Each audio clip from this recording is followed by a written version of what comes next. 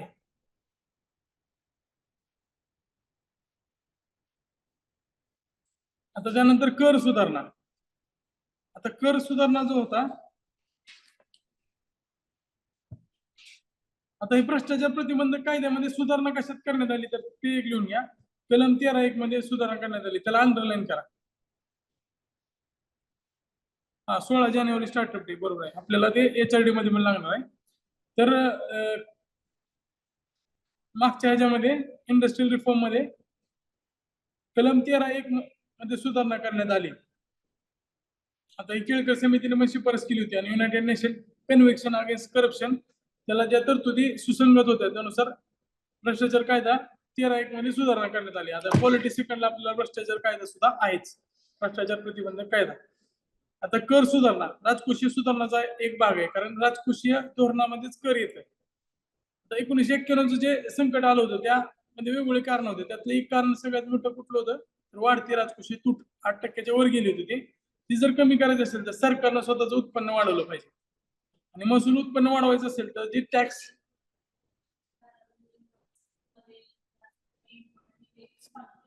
Exit मध्ये काय जास्त इम्पॉर्टंट नाही औद्योगिक विकास मध्ये.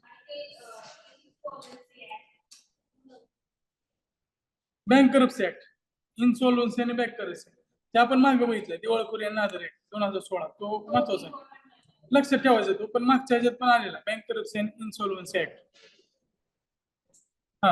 तर कॅड कमी करायचं असेल तर बरोबर आहे. एक तर काय करायला पाहिजे तुम्हाला, कर जास्त वाढवलं पाहिजे आणि खर्च कमी केला पाहिजे, जरच तुमची तूट कमी होणार आहे. तर ते तूट कमी करण्यासाठी सगळ्यात आधी कर रचना सुधारणा केली पाहिजे. तर भारताला पुअर टॅक्स परफॉर्मन्स असलेला देश असं म्हटलं जातं, कारण का तर भारताचं जे टॅक्स स्ट्रक्चर आहे त्याच्यामध्ये बरेच दोष आहेत. कराचे दर जास्त असले सुद्धा अपुरे कर उत्पन्न आहे. आणि अपुरे कर उत्पन्न का तर तुम्ही जास्त जर कर घेतला, समजा एखादा इमानदार कर भरणार आहे, टाटा सारखा व्यक्ती इमानदारीने कर भरतो, मग त्याचं जे बचत आहे इन्व्हेस्ट, आता त्याला जर समजा 100 रुपये तो कमवत असेल किंवा 100 कोटी कमवत असेल, त्याला जर 60-70 कोटी रुपये टॅक्स भरायला जात असतील तर त्याला त्याचा बिझनेस एक्सपांड करता येणार नाही. एम्प्लॉयमेंट किंवा तुमच्या GDP ग्रोथसाठी ते हॅम्पर करणार आहे, बचतीत घट होते आणि त्याला परत ते कराच्या स्वरूपात सरकारला भरावं लागते. त्यासोबतच एखादा जो उद्योजक आहे त्याला तो 100 कोटी कमवतोय त्याला 70 कोटी सरकारला द्यायचे, तर ते दोन गोष्टी करेल. एक तर काय, जास्त कमवायच्या भानगडीत पडणार नाही, रिस्क घेणार नाही. जर आपल्याला प्रॉफिट झाला तर सरकारला द्यायचं आणि जर नुकसान झालं तर स्वतःला बघायचं. त्यामुळे तो जास्त त्याच्या भानगडीत पडणार नाही, जास्त एक्सपांड करायचा आणि रिस्क पण नाही घेणार. त्यामुळे ते सुद्धा परत डेव्हलपमेंटला आपल्याला हॅम्पर करू शकते. त्यासोबतच तो कर चूक वगैरे सुद्धा करू शकतोय. त्यामुळं त्या सुद्धा गोष्टी आपल्या कर संकलनाला हॅम्पर करणार आहेत. त्यासोबतच जे आधीचे कर होते, देणगी कर असेल, त्यानंतर उपहार कर, गिफ्ट टॅक्स असेल, ट्रान्झॅक्शन टॅक्स असेल, तर त्यासारखे करायचे जे सिंपल नव्हते ते कॉम्प्लिकेटेड होते. आणि पूर्वीच हे बरोबर आहे, 5 ते 6% लोक आधी कर भरत होते, आता 12% वर गेलेले आहे. आणि GST सारख्या गोष्टी आल्यामुळे सगळ्या वर आपण लक्ष ठेवू शकतो. GST चुकवणं अवघड आहे, कारण त्याला आपण ब्लॉकचेन सारखी टेक्नॉलॉजी जशी आहे तसं वापरतोय. तुम्हाला मागच्या व्यक्तीला कर भरावाच लागतोय, नाहीतर त्याला मागच्या जर लिंक असेल त्या लिंक मधून शोधून काढू शकतो आपण. तर कर चूक वगैरेला आळा घातलेला आपण. इन्कम टॅक्स मध्ये पण पॅन आणि आधार लिंक केलेला आहे. एकच पॅन कार्ड आहे आणि बँकेचे अकाउंट आहे, त्याला पॅन लिंक करावाच लागतो. त्यामुळे तुमची जर ट्रान्झॅक्शन असतील त्याच्यावर एका क्लिकनं सरकार लक्ष ठेवू शकते.